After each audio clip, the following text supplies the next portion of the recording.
아멘. 감사합니다.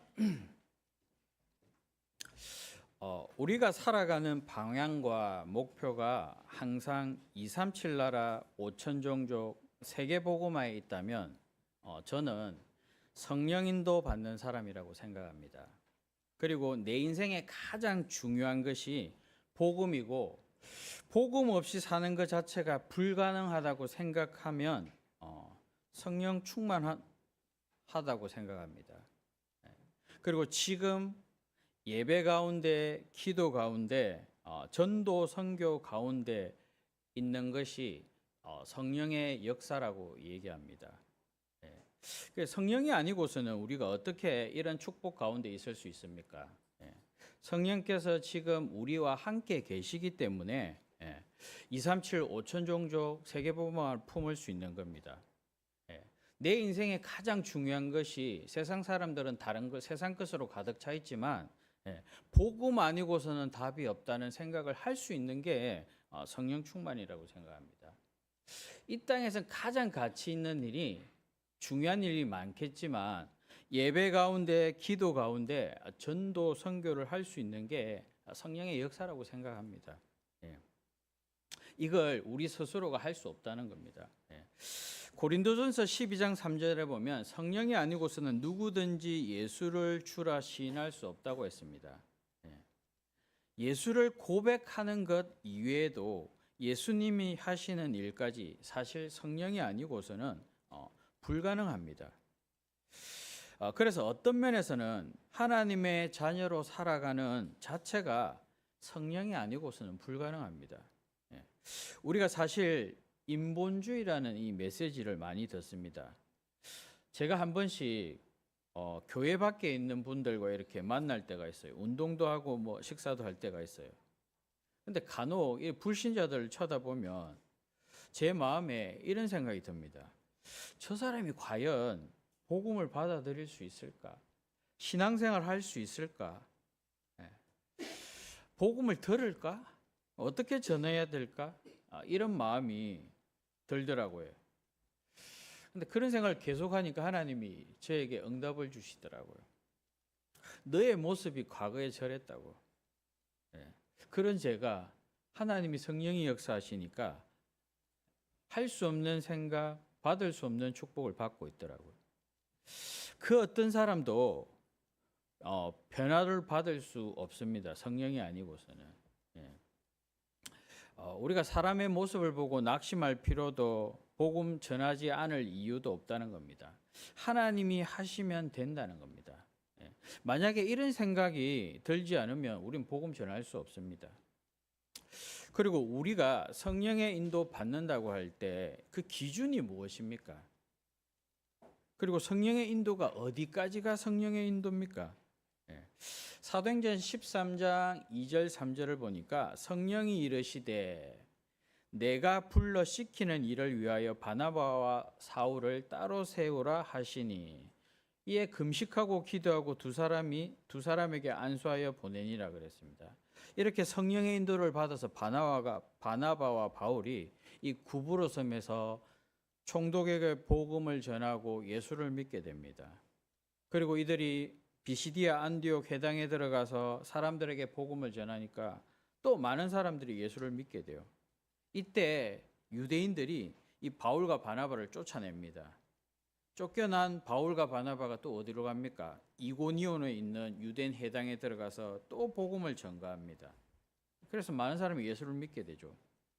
근데 이고니온에서 이 이방인과 유대인들, 그 관리들, 그 사람들이 또 바울과 바나바를 모욕하고 돌려치려고 할 때 그 사실을 알고 루스드라로 바울과 바나바가 또 도망하게 됩니다.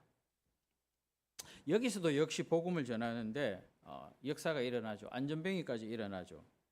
그런데 안디옥과 이고니온에 있던 유대인들이 루스드라까지 바울을 찾아와서 돌로 칩니다. 이때 바울이 죽은 줄 알고 성 밖으로 끌어냅니다. 그런데 다행히 바울이 죽지 않고 살아났기 때문에 더베로 이동합니다. 더베에서 복음을 전한 후에 이 바울과 바나바가 다시 왔던 길로 되돌아가면서 안디옥까지 다시 돌아옵니다.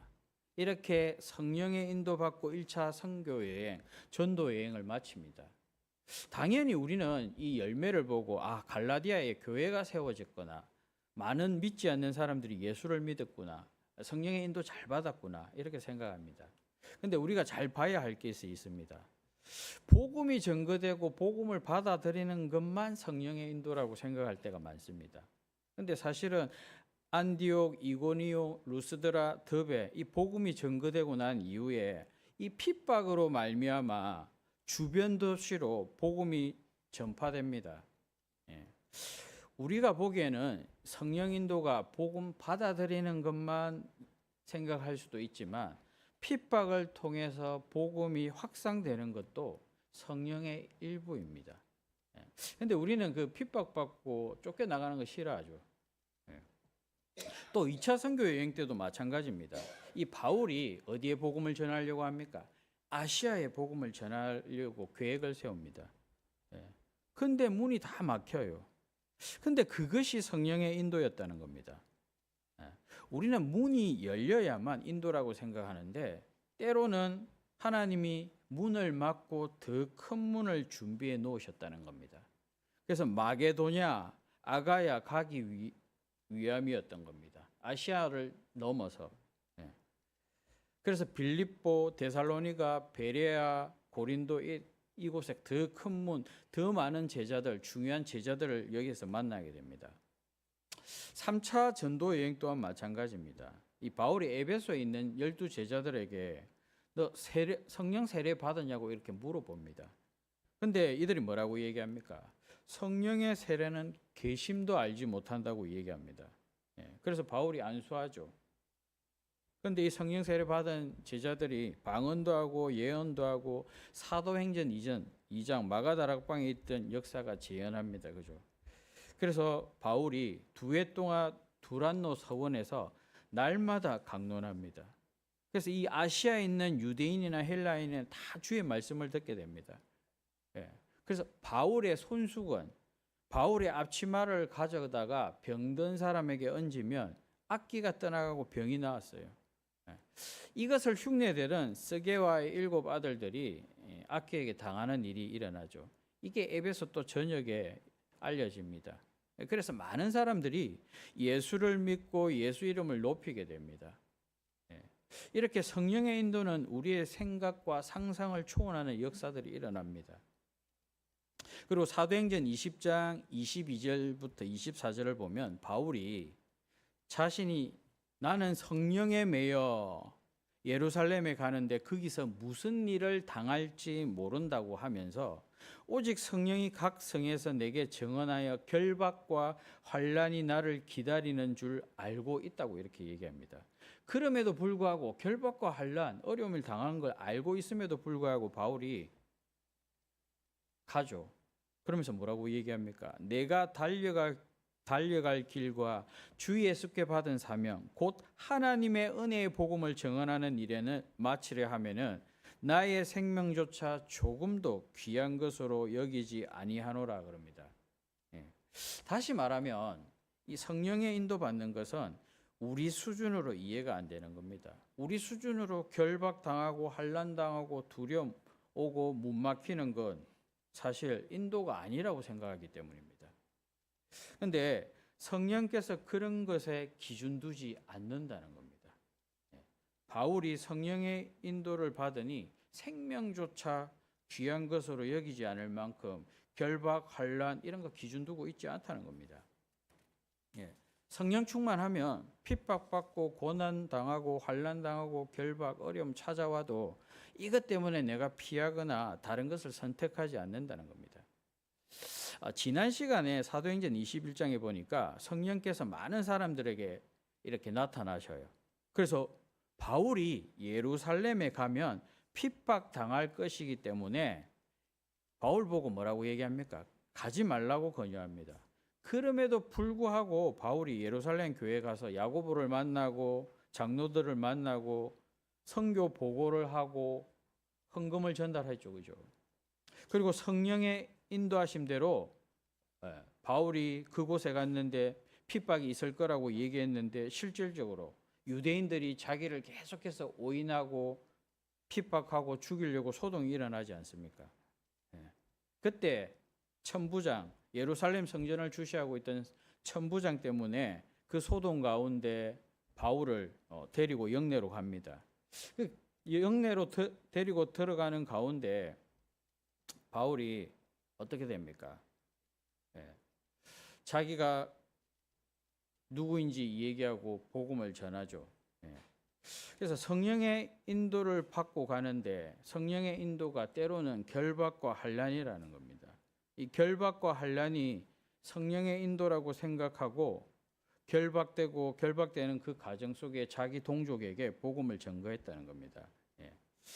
우리는 성령의 인도를 너무 열매에만 또 고난 받는 것을 피해가는 것에만 생각하면 하나님의 인도가 무엇인지를 정확하게 큰 그림을 볼 수 없습니다. 예. 쉽게 말하면 중요한 그림들을 놓친다는 겁니다. 예. 하나님은 바울이 핍박받는 현장을 알면서도 왜 가라고 하신 겁니까? 더 정확하게 말하면 이미 사도행전 9장 16절에 보면 자기 이름을 위하여 얼마나 고난을 받아야 할 것을 내가 그에게 보이리라 이렇게 이야기하셨습니다. 그렇다면 전도 선교는 고난받는 것입니까? 사도행전 1장 8절에 성령 충만하면 땅끝까지 정인된다고 했습니다. 성령인도 받는데 핍박이 찾아오고 복음이 확산됩니다. 성령인도 받는데 문이 막히고 더 큰 문이 열립니다. 성령의 인도 받는데 어려움이 있을 거라고 알고도 그곳에 가서 어려움을 당합니다. 예. 22장 후반에 보면 심지어는 어려움을 당한다고 말하면서 자기 민족에게 복음을 전하는데 바울을 죽이려고 혈안이 되어 있어요. 23장에 보면은 바울을 법적으로 처형시키지 못하니까 살해 음모를 꾸며요. 그래서 그게 발각됩니다. 어떻게 이것이 성령의 인도라고 말할 수 있습니까? 여러분 보기엔 성령의 인도가 그렇게 보기 좋지는 않지 않습니까? 그런데 이것이 성령의 인도입니다. 아나니아가 바울에게 이렇게 얘기합니다. 주께서 이르시되 가라. 이 사람은 내 이름을 이방인과 임금들과 이스라엘 자손에게 전하기 위한 택한 나의 그릇이라고 얘기합니다. 그가 내 이름을 위하여 얼마나 고난을 받아야 할 것을 내가 그에게 보이리라고 얘기했습니다. 이방인의 사도로 사명을 감당하는데 16절에 보니까 고난을 받아야 된다고 얘기합니다. 이방인에게 복음 전하도록 길을 열어주는 게 어떻게 보면 핍박, 환난, 고난입니다. 무슨 말입니까? 우리는 복음을 전가할 때 지금 내가 만나는 상대방에게 예수가 증거되는 것만 생각합니다. 그런데 하나님은 이 복음이 땅끝까지 증거되도록 원하시는 겁니다. 유대인들의 가장 큰 실수가 뭡니까? 우리의 하나님이라는, 우리 속에서 이 복음이 나가지를 못하는 겁니다. 우리들만의 복음이 되지 않기 위해서 하나님은 유대인을 사용하셨습니다. 유대인의 가장 큰 실수를 이미 알고 계시기 때문에 선민사상에 빠졌잖아요. 그러면서 바울과 같이 그 상대방까지 같은 복음의 증인으로 만들어 버리신다는 겁니다. 이게 무슨 말입니까? 예수를 핍박하던 바울이 예수를 증거하는 증인으로 세워진다는 겁니다. 그게 사도행전 22장의 내용입니다. 이 다메섹 사건을 그대로 유대인들에게 얘기하고 있는 겁니다. 그래서 바울이 어떻게 예수를 믿었는지, 유대교에서 기독교로 어떻게 개종된 이유를 자기 민족에게 설명하면서 지금 복음을 전하는 거예요. 바울이 복음을 전가하기 이전에 먼저 자신이 누구인지를 밝힙니다. 자신이 유대인이라는 걸 밝혀요. 또 나 또한 당신들보다 율법과 성전을 중시하고 유대인의 혈통을 가진 데는 변함없다고 얘기합니다. 그러면서 자기가 어디 출신이라고 얘기합니까? 22장에 보면 길리기아 다소에서 났다고 얘기합니다. 유대인이면서 유대인 혈통을 가진 사람이면서 문명화된 로마 문화의 영향권 안에서 로마 시민권을 가지고 있다는 겁니다. 그뿐만 아니라 길리기아 다소 그 해당에서 유대 교육을 기초적으로 받고 본격적으로 이 가말리알 문화 예루살렘으로 유학 가서 엄격한 율법 교육을 받았다고 얘기합니다. 그리고 당신들처럼 하나님에 대해서는 열심히 두 번째라면 서러울 정도로 가지고 있다고 얘기합니다.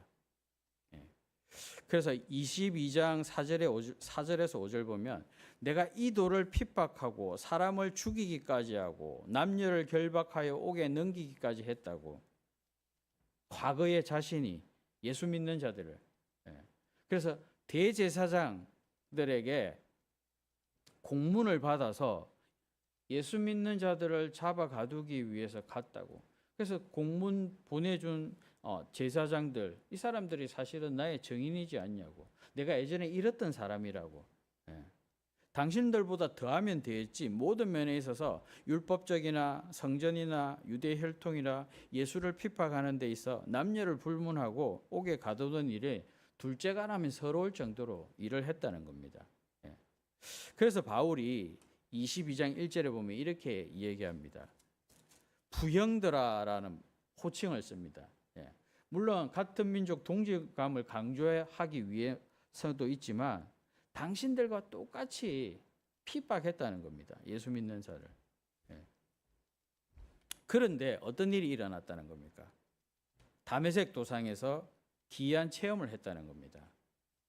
이 대제사장과 장로들에게 공문을 받아가지고 가는데 다메섹에 있는 형제들을 잡아가기 위해서 가는데 여기에서 하늘로부터 큰 빛, 기이한 빛이 자기를 둘러싸고 자기가 그곳에 엎어졌다는 겁니다. 그래서 음성이 들렸는데 사울아 사울아 내가 왜 나를 박해하느냐 이 소리가 들렸다는 겁니다. 그래서 바울이 뭐라고 얘기했습니까? 사울이 하나님 보고 주님 누구십니까? 라고 이렇게 묻죠. 그래서 음성이 들렸는데 나는 내가 박해하는 나사렛 예수라고 하셨다는 겁니다.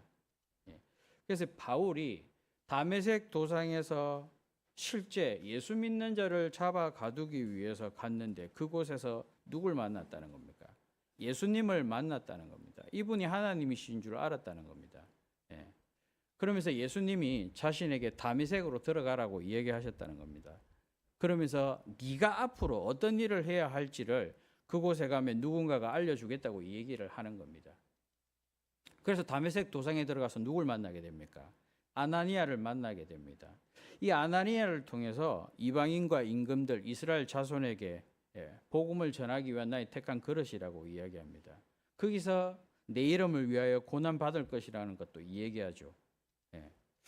이 바울은 과거에 자신이 예수를 핍박했다는 겁니다. 그런데 다메섹 도상에서 예수님을 만나고 지금 현재 당신들 앞에 내가 만난 예수님의 증거하기 위해 섰다는 겁니다. 그래서 과거의 증인에서 현재의 증인으로 과거에 예수 핍박했는데 현재 예수의 증인으로 섰다는 겁니다. 그런 의미를 가지고 있는 겁니다. 바울이 복음 전하는데 유대인들이 뭐라고 합니까? 실제 복음을 전하는데 한 사람도 복음을 받지 않습니다. 여기 있는 사람들이 지금 바울이 실제 말해서 천부장을 영내로 가는 중에 복음을 전하는데 한 사람도 사실은 복음을 전하지 않고 오히려 어떤 일이 벌어집니까? 죽이라는 겁니다. 없애라는 겁니다. 살려둘 필요가 없는 자라고 사도행전 22장 22절에 얘기합니다. 근데 어떻게 보면 이게 바울이 예전에 똑같은 상황입니다. 자신이 예전에 이런 모습이 있었지 않습니까? 어떤 모습입니까? 이 스데반이 설교를 할 때 유대인들이 그 설교를 듣고 뭐라고 얘기합니까? 이 스데반을 돌로 쳐 죽이지 않습니까? 돌로 쳐 죽일 때 바울이 그때 옆에서 뭘 하고 있습니까? 돌로 쳐 죽이는 사람들의 그 옷을 들고 옆에 있었다는 겁니다.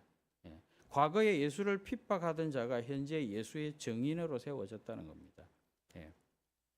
제가 예수 믿기 한 1년 전쯤에 친구를 만나기 위해서 부산에 있는 동의대 그 정문에 이렇게 서 있었어요. 서 있는데 누군가 저한테 이렇게 다가오더라고요. 그래서 저한테 하는 말이 예수를 믿으라는 거예요. 그때 제가 그분에게 심각하게 얘기했습니다. 어떻게 내가 예수를 믿을 수 있겠냐고. 왜 제가 그렇게 얘기했냐면 나보다 나를 더 잘 알고 나를 위하는 사람이 이 땅에 어디 있냐고. 내가 왜 예수를 믿냐고. 나를 믿어야지. 오히려 부모를 믿어야지. 그렇게 얘기하니까 이 사람이 얼척이 없어서 그냥 가더라고요. 지금 보면 제가 예수님이 누군지 모르기 때문에 그 말할 수밖에 없는 상황이었겠죠. 제가 그 상황을 회상하면서 예수를 거부한 자가 지금은 예수의 증인이 되었구나라는 생각이 들었습니다. 사도행전 2장에 보면 베드로가 설교를 하죠. 근데 사도행전 2장 37절에 뭐라고 말합니까? 그들이 이 말을 듣고 마음에 찔려 베드로와 다른 사도들에게 물어 이르되 형제들아 우리가 어찌할꼬 하거늘. 복음을 듣고 난 이후에 이제 어떻게 해야 되냐고 물어보는 거죠. 그래서 베드로가 뭐라고 그럽니까? 너희가 회개하여 각각 예수의 그리스도 이름으로 세례를 받고 제사함을 받으라고 얘기합니다. 그리하면 성령을 선물로 받는다고 얘기합니다. 우리 모두는 과거에 예수님을 핍박하던 자입니다. 그래서 우리는 과거의 증인이고 오늘 현재의 증인인 겁니다. 유대인에게 있어서 복음 증거하면서 바울이 지금까지 이야기하지 않은 또 다른 간증을 하나 얘기합니다. 어떤 간증을 얘기하냐면 다메섹 사건 이후에 바울이 3년 동안 아라비아에 가게 됩니다. 거기 갔다가 예루살렘에 다시 오게 돼요. 그러면서 야고보와 베드로를 만나고 성전에서 바울이 기도하게 됩니다. 그때 주님의 음성을 듣게 됩니다. 그런데 바울에게 뭐라고 얘기하시냐면 예루살렘을 나가라는 겁니다. 네가 아무리 그들에게 나에 대한 증언, 복음을 전하지만 그들은 듣지 않을 거라고 얘기합니다. 그때 바울이 뭐라고 얘기하냐면 내가 주님을 믿는 사람을 가두고 각 회당에 들어가서 그 사람들을 때리고 주의 증인 스데반이 피 흘릴 때 때리는 사람, 죽이는 사람, 돌로 치는 사람 그 사람들의 옷을 가지고 지키고 있었지 않냐고. 이 일들을 그들이 다 알고 있다고. 그렇게 얘기하는데도 주님이 뭐라고 하냐면 떠나라고 얘기합니다. 그러면서 너를 이방인에게 보내겠다고 얘기합니다. 그래서 바울이 기도 중에 음성을 들었는데 유대인들은 전혀 복음을 받아들이지 않는 겁니다. 그렇게 얘기하는데도. 이런 자는 세상에 없애버려야 될 자라고 바울 보고 얘기합니다. 오히려 유대인들은 바울을 죽이기 위해서 혈안이 되어 있는 겁니다. 왜? 계속해서 복음을 전하니까. 그래서 사내들인 공회 앞에 마지막으로 서게 되죠. 그게 23장의 내용입니다. 결론적으로 얘기하면 바울이 유대인에게 복음을 전거했지만 아무도 믿지 않고 오히려 바울을 죽이려고 했던 겁니다. 이 복음을 거부하고 바울을 죽이는 일 때문에 어떻게 하면 재판장에 서는 이 일 때문에 어떤 일이 벌어집니까? 하나님이 말씀하신 대로 너를 이방인에게 보내겠다는 이 말대로 실제 바울이 이방 땅에 로마의 왕들 앞에 복음을 전가하는 일에 서게 됩니다. 결국은 바울이 예루살렘에 기도할 때 주님이 예루살렘을 떠나라고 하실 때 이방인 사도로 부름받았다고 사명 감당하러 하신 이유가 바울이 이 사명 감당할 수 있도록 실질적으로 유대인은 핍박하고 고난받게 하는 것처럼 보이지만 복음 증거할 수 있는 길을 열어주는 그 일에 쓰임 받았다는 겁니다. 그래서 우리는 성령의 인도받고 복음을 전하는데 때로는 거부당할 때가 있어요. 그런데 그 거부가 하나님이 새로운 현장, 복음 없는 현장에 하나님 우리를 인도하시는 방법이라는 겁니다. 그리고 미래의 정인입니다. 그래서 우리는 과거에도 현재에도 미래에도 복음을 받든지 거부하든지 항상 증인으로 서셔야 되는 겁니다. 다시 말하면 증인으로 서야만 사명을 감당할 수 있다는 겁니다. 증인으로 서야만 복음을 거부하는 이들로 통해서 그들이 우리가 세계 복음화할 수 있는 길을 열어가는 도구로 쓰임받게 할 수 있다는 겁니다. 그리고 23장의 내용이 어떤 내용이냐면 실질적으로 바울이 산헤드린 공회 앞에 마지막으로 재판을 받게 됩니다. 근데 그 재판 속에서 어떤 일이 벌어집니까? 바리새파와 사두개인파가 분쟁이 일어나요. 그래서 바울이 생명의 위협을 느끼게 됩니다. 그런데 천부장이 그 바울을 뺏어다가 영내로 데려가 버리죠. 그래서 오늘 읽은 본문입니다. 23장에 바울이 위기 속에 있는 것 같은데 바울한테 하나님이 옆에 서서 위로하시죠. 담대하라. 내가 예루살렘에서 나의 일을 증언한 것 같이 로마에서도 증언해야 되리다. 한 명도 복음 받지 않았는데 예루살렘의 유대인들이. 근데 그 증거한 것 같이 로마에서도 증언해야 하리라고 얘기합니다. 근데 이 유대인들이 천부장에 의해서 바울이 이렇게 영내로 들어가니까 이 바울을 죽이기 위해서 40명의 암살 조직을 준비합니다. 그 조직이 어떠냐면 사도행전 23장 14절에 보면 이렇게 말씀하고 계세요.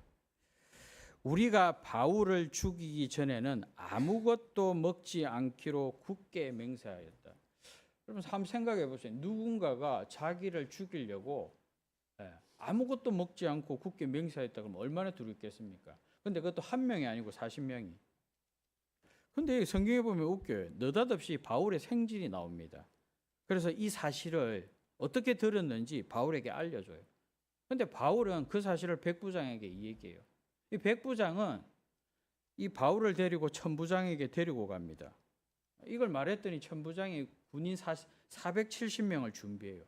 그래서 예루살렘을 빠져나와서 가이사로 가게 됩니다. 어떻게 보면 고난과 환난과 핍박이 복음을 전가하고 복음을 지속할 수 있는 도구로 쓰입니다. 죽음의 위기는 하나님이 우리가 사명 감당할 때까지 보호하신다는 겁니다. 그래서 24장에는 이제 마지막으로 23장까지는 산헤드린 공회에서 재판받았다면 24장부터는 바울이 어디에서 재판받냐면 로마 법정에서 재판을 받아요. 로마 법정에서 재판을 받는다는 것은 재판받을 때 모든 기록들이 남겨진다는 겁니다. 고소자가 누구고 재판 과정이 어떻고 도대체 이 사람이 무엇을 가지고 고소했으며 기독교는 무엇이며 바울은 어떤 변명을 했는지 이 일들이 재판 과정에 다 드러난다는 겁니다. 로마 법정에 그리고 공식 문서에 기록이 남는다는 겁니다. 결국은 이방인과 왕들 앞에 실제로 복음이 증거된다는 겁니다. 이 말은 미래에 우리가 증인으로 선다는 겁니다. 복음을 그냥 증거했는데 그게 나의 과거의 증인이 되는 겁니다. 복음을 증거했는데 그 핍박과 환난이 오히려 복음을 지속하고 이방인과 왕들 앞에 설 수 있는 계기가 되는 겁니다. 미래의 증인으로 세워지는 겁니다. 말씀을 맺겠습니다. 성령 충만 받으면 땅끝까지 증인된다 그랬습니다. 과거도 현재도 미래도 우리는 증인으로 살아가야 됩니다. 사실은 하나님이 우리와 성령으로 함께 하시기에 언제든지 복음의 증인으로 세워지면 됩니다. 그렇다면 우리가 바꿔야 될 것이 한 가지 있습니다. 어려움을 당하거나 고난과 핍박, 환난이 들어갈 때 이건 복음 증거하기 위한 좋은 길로 보여야 됩니다. 이게 중요한 복음 전파의 길로 보여야 되는 겁니다. 그리고 성령의 인도의 기준은 예루살렘부터 땅끝입니다. 다시 말씀드리면 우리가 성령의 인도 받을 때 복음 없는 현장으로 계속해서 가야 되는 겁니다. 근데 사실은 사람들이 현장에서 복음을 전해 보면 거기서 멈추죠. 왜? 복음이 잘 전거되니까 다른 것을 보지 않습니다. 그런데 성경은 땅끝이라고 해요. 여기 머물러 있으면 안 된다는 겁니다. 그리고 우리가 생각하는 복음 막는 사람들은 항상 장애물이라고 생각합니다. 근데 오히려 장애물이 아니라 내가 이 복음을 지속하기 위함으로 하나님이 준비해 놓으신 중요한 과정이 되는 겁니다. 그래서 우리의 생각이 과거나 현재나 미래나 복음 전가하는 곳에 있으면 하나님이 환난과 핍박 또 땅끝 이 복음을 지속할 수 있는 중요한 일에 복음 전가하는 세계복음화 237 살리는 일에 쓰임 받을 수밖에 없게 우리를 인도하신다는 겁니다. 그래서 한 주간 여러분이 실질적으로 현장에서 하나님이 우리가 복음 전가할 때 어떤 일들이 일어나는지 보시고 이 응답과 축복들을 누리시면 감사하겠습니다. 기도하겠습니다. 살아계신 하나님 감사를 드립니다. 우리의 삶이 정인의 삶을 살아가게 하옵소서. 거기에 만나는 모든 장애물과 어려움들이 복음을 지속하며 이방인과 땅끝을 향하는 복음이 될 수 있도록 우리에게 은혜와 능력을 허락하여 주옵소서. 예수 그리스도 이름으로 기도하옵나이다. 아멘.